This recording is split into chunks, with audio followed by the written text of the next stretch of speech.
Hey everyone, in today's video, we're diving deep into the item types tested in the 2024 STAAR Reading Language Art exams.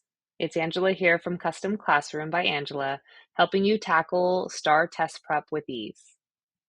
Today, I'll be walking you through the different question types that appeared across each grade level from 3rd all the way to 10th grade. This overview will give you a clear understanding of what to expect and how much focus to give each type during your preparation. So let's jump right in. All right, let's start with one of the biggest overall findings from the 2024 STAR. Multiple choice questions are still king. Across all grade levels, 3rd through 10th, between 67% and 75% of the points were still coming from multiple choice questions.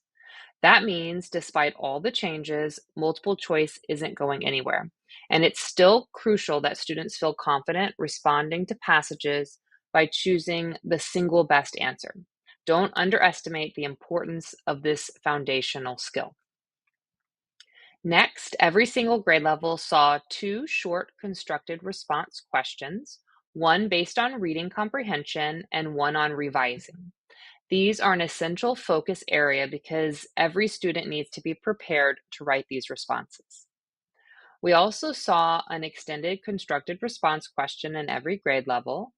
This ECR question is always tied to a reading passage or possibly paired passages, which means students need to be prepared to pull from the text and construct a more extended answer. Now let's talk about inline choice. Every grade from 3rd through 10th grade had at least one of these questions, where students had to pick the correct word or phrase from a drop-down menu within the text.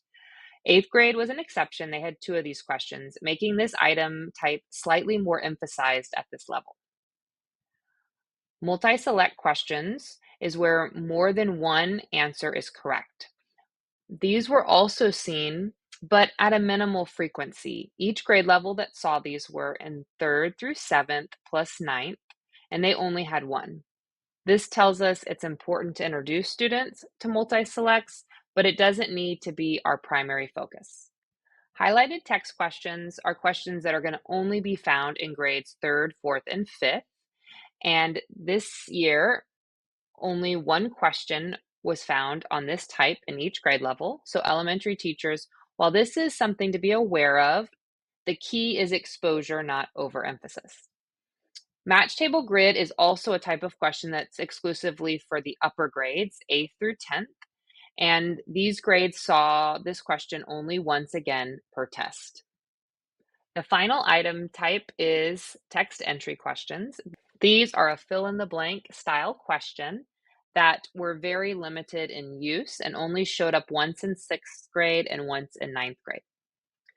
Now, can you guess what's missing from my findings? There were no multi-part questions, but don't completely forget about these. They were on the 2023 test, so they might make a comeback in 2025.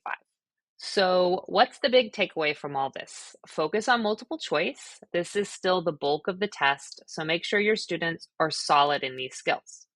Prepare for constructed responses. The SCR and ECR are key for every grade level.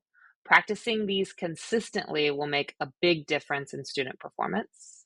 Exposure to other item types. So sprinkle in practice for inline choice, multi-select, highlighted text, match table grid, and text entry, because this is important. But don't stress about covering these constantly.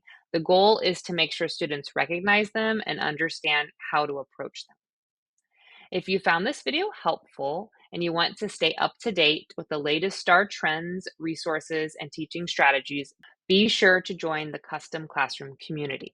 By signing up, you'll get detailed breakdowns, tricks, and free resources that will help your students feel confident and find success on the STAR test. The link is below. Come join us and let's make test prep easier for you and your students. Thanks for watching, and as always, happy teaching.